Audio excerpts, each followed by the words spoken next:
Salut à tous, alors aujourd'hui, remplacement de mitigeur dévié. Donc celui-là est un peu suintant et voilà, il a besoin d'être remplacé. Donc pour ce faire, il ne nous faut pas beaucoup d'outils. Une pince multiprise, donc ça va être pour maintenir les flexibles le temps de les démonter. Ça du coup, une clé 19, donc nickel pour serrer les écrans au niveau des flexibles. Et une clé robinetterie articulée, donc voilà, là c'est du Virax. Donc pour démonter sans se prendre la tête, c'est nickel. Et là on a une petite douille, donc ça sera pour remonter le nouveau mitigeur. Hop, en dessous, comment ça se passe? Eh ben, hop, on a du PE dans tous les sens, et surtout, on a des petites vannes d'arrêt, donc ça c'est cool. Donc si vous les avez pas, vous fermez au compteur, sinon on ferme ici, et surtout, ce qu'on n'oublie pas de faire, c'est de décompresser ici. Tac. Comme ça c'est nickel, vous n'allez pas vous prendre de la pression en pleine tête. Donc là vous voyez, la petite pince elle sert pour maintenir le flexible. Là ici ça va, ça se tient, pas besoin de tenir. Hop. Et ici on a juste à dévisser. Donc les 19 c'est ce qu'il y a de mieux.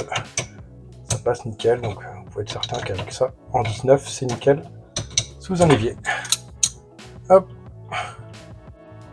On dévisse ça. Donc il y a 2-3 gouttes d'eau, pas grave. Hop. Bon, ce qu'il faut surtout, c'est être un peu souple, hein, parce que sous un évier, c'est jamais, voilà. On se contorsionne un peu, quoi. Encore que là, ça va, il y a quand même de la place. Globalement, c'est vite chiant. Tac. Donc là, c'est bon. Là, c'est déconnecté. Petite la robinetterie. Donc du coup, on vient la serrer ici. Hop, on force un peu. Et là, ça vient. Hop. Là, ça vient nickel. On fait attention, parce que du coup, derrière, il y a le croissant qui va venir et le joint. Tac. On récupère ça. Hop. C'est bon, ça devrait pas tomber. Hop, ça se tient, nickel.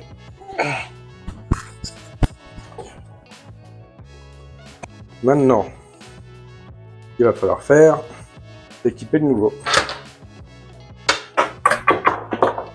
Hop.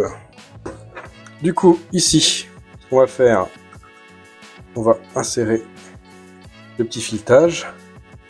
Donc ça, c'est ce qui va maintenir la robinetterie. Hop. Un tout petit coup de pince pour que ça se tienne. Les flexibles, on les vise directement dedans. Donc eux, il n'y a même pas besoin de serrer plus que ça. Ça se serre nickel. À la main, c'est très bien. Tac. Ok, là aussi. Ça c'est nickel. Hop. On vient glisser ça. Hop. Lui, je vais le mettre comme ça à peu près. Donc vous pouvez régler au mieux. Hein. Ça c'est vous qui savez. Hop. Moi je vais mettre l'eau chaude au max ici. Donc ça c'est nickel. Là ça devrait se tenir à peu près. Hop, et on retourne en dessous. Donc voilà, sous les deux. Donc là, on prend la petite rondelle en caoutchouc, hop, qui va avec le croissant, hop, en inox. On maintient le tout, hop, avec un doigt comme ceci, et ensuite, on vient mettre l'écrou. Donc là, ça se tient à peu près.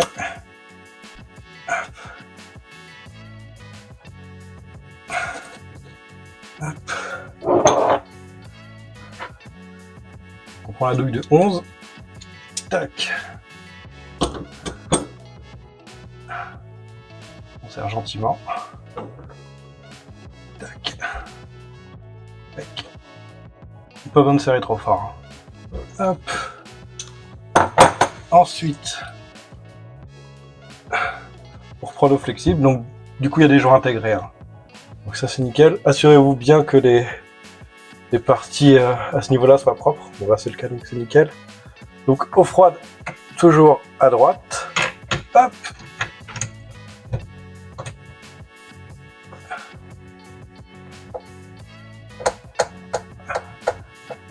Nickel.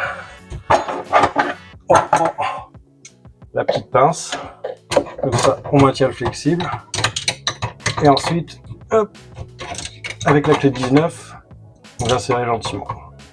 Hop, vous voyez comment je fais, clac, clac, c'est tout bête.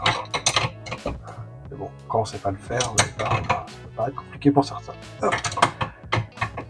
Là, c'est nickel. Donc vraiment, le plus important, c'est de tenir ici, quoi. Parce que si vous ne le tenez pas, c'est tout le flexible qui va venir, qui va tourner pendant que vous allez serrer l'écrou.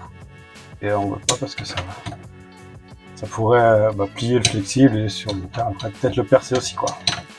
Tac. Donc là, c'est good. Pas besoin de serrer plus. Hop. On rouvre ici. Tac. Ça, c'est nickel. C'est vraiment chouette d'avoir des petites vannes en dessous. Comme ça, au moins, vous ne coupez pas le reste de l'installation. Donc, je vous invite fortement à le faire chez vous. Et ce que je vous invite à faire aussi, c'est démonter le petit mousseur. Du coup, on le démonte en fait, c'est pour éviter qu'à la remise en eau, on ait plein de crasses qui viennent se mettre à l'intérieur. Hop, donc ce qu'on fait, on le démonte. On laisse couler un petit peu. Donc là, c'est relativement propre, hein, ça reste du PER.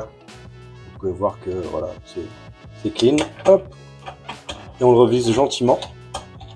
Hop, à la main. Et on finit avec un petit coup à la clé à molette. Donc, hop, un petit coup de clé à molette. Comme ça, c'est nickel. Et voilà. Bon, bah écoutez, laissez-moi un petit pouce bleu, abonnez-vous à la chaîne et puis à bientôt pour d'autres vidéos.